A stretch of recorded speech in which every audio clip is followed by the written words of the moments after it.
নমস্কার, আমি আজকে একটা নাস্তা বানাবো। নাস্তাটা আপনার পুরো ভিডিওটা দেখবেন। দেখুন আমি বেসন নিয়ে নিয়েছি।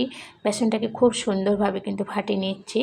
দেখতে পাচ্ছেন আমার কিন্তু ফাটানো কিন্তু খুব সুন্দরভাবে কিন্তু হয়ে গেছে। আর আপনার দিকে আমি দেখাচ্ছি যে ফাটানোটা হয়ে গেছে।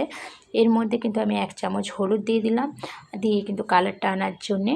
আর 1 চামচ নুন দিয়ে দিলাম, দিয়ে তারপরে 1 চামচ জিরে আর 1 চামচ জোয়ানটা আপনারা দিবেন, তাইতে এটা খুব সুন্দরভাবে টেস্ট আনে। আর 1 চামচ আমি একটু পেঁয়াজ দিয়ে দিলাম, ক্যাপসিকাম আর টমেটো আর ধনেপাতা দিয়ে কিন্তু এটা খুব সুন্দরভাবে মিক্স করে নেব। আপনারা পারেন আরও কোনো সবজি দিয়ে করতে পারেন। আমার বাড়িতে যে সবজি ছিল আমি সেটা দিয়ে কিন্তু বানাচ্ছি। দেখুন আমি কিন্তু এর মধ্যে এর মধ্যে টমেটোর সসটা কিন্তু দিয়ে দিচ্ছি, মাখিয়ে নিচ্ছি, যাতে বাচ্চার দিকে খাবে কি আপনারাও খাবেন। খুব সুন্দরভাবে খট্টা মিঠা লাগবে আর ভালো লাগবে। দেখুন আমি ননস্টিকে নিয়েছি, এটার মধ্যে হালকা তেল দিয়ে দিলাম। আপনারা যাতে রুটি করে সেই তাওয়াতেও করতে পারেন।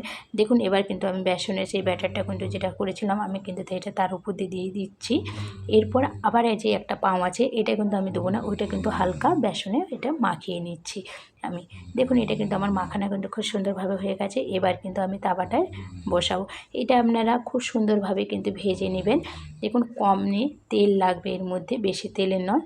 দেখুন আমার কিন্তু এটা খুব সুন্দরভাবে এটা 10 থেকে 15 মিনিট ভাজা কিন্তু হয়ে গেছে। আমি উলট পালট করে কিন্তু ভেজে নিয়ে গেছি। এবার কিন্তু আমি আবার একটা আপনার দিকে অন্য তারিখে নাস্তা দেখাবো। দেখুন পাও দিয়ে, দেখুন এটা কিন্তু আমি এটা মাখিয়ে নিচ্ছি বেসনের ব্যাটারটা। দেখুন দুটোই কিন্তু আমি হালকা করে কিন্তু মাখিয়ে নিচ্ছি। দেখতে পাচ্ছেন আমার কিন্তু মাখানা কিন্তু হয়ে গেছে।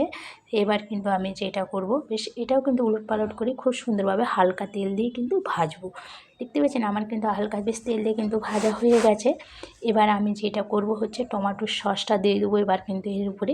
তারপরে যেটা দেবো একটু চাট মশলা, যাতে বাচ্চাদেরকে টেস্ট খুব সুন্দর লাগে। এরপর আমি একটু পেঁয়াজ যেটা গোল গোল করে কেটেছিলাম সেইটা দিয়ে দিলাম, দিয়ে কিন্তু আমি একটু টমেটো দিয়ে দিলাম, দিয়ে গোল গোল করে সবগুলোই শসা আবার একটু করে দিয়ে দিলাম, দিয়ে কিন্তু আমি একটু বেশ চিলি ফ্লেক্স দিয়ে দিলাম তাতে। তারপরে আমি কিন্তু একটু চিজ দিয়ে দিচ্ছি, যাতে বাচ্চাদিকে খুব সুন্দরভাবে আরও টেস্টি লাগে। দেখুন চিজ কিন্তু দিয়ে দিলে বাচ্চাদিকে আরও কিন্তু খেতে খুব সুন্দর ওর দিকে লাগে।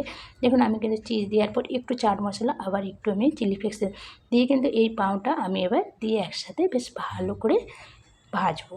দিয়ে দেখুন আমি পুরো একদম ভাজা কিন্তু আমার হয়েই গেছে। আমার দুপাশে উল্টে পাল্টে আমি ভেজে নিয়েছি। দু তারিখে আপনার দিকে দেখিয়ে দিয়েছি। এবার কিন্তু আমি যেটা করব এটা রুটি। দেখুন রুটিটাও কিন্তু আমি সস বলে নিয়েছি, একটু চিলি ফ্লেক্স নিয়ে নিয়েছি, আর যেইটা একটু বেশ ব্যাটারটা ছিল বেসনে সেটা দিয়ে কিন্তু আমি আর একটু চাট মশলা দিয়ে কিন্তু এটা ভেজে নেব হালকা তেল দিয়ে। আমি কিন্তু বেশি তেল দিয়ে ভাজবো না। দেখুন আমি কিন্তু উলট পালট করে কিন্তু আমার ভাজা কিন্তু হয়ে গেছে। দেখুন এইভাবে আপনারা বাড়িতে বানিয়ে নাস্তাটা খাবেন, কিন্তু বারবার আপনাদেরকে এই নাস্তাটা খেতে ইচ্ছে করবে। দেখুন আর আপনাদেরকে ভিডিওটা ভালো লাগলে লাইক করবেন, কমেন্ট করবেন, শেয়ার করবেন, আর আমার চ্যানেলটাকে সাবস্ক্রাইব করবেন। দেখুন একটু আমি চিজ দিয়ে দিয়েছি এই রুটির উপরে, দিয়ে কিন্তু আমি উলট পালট করে খুব সুন্দরভাবে এটাও আমি ভেজে নেব। আপনার দিকে 3 তারিখে আপনার দিকে নাস্তাটা আমি বানিয়ে দেখে দিয়েছি।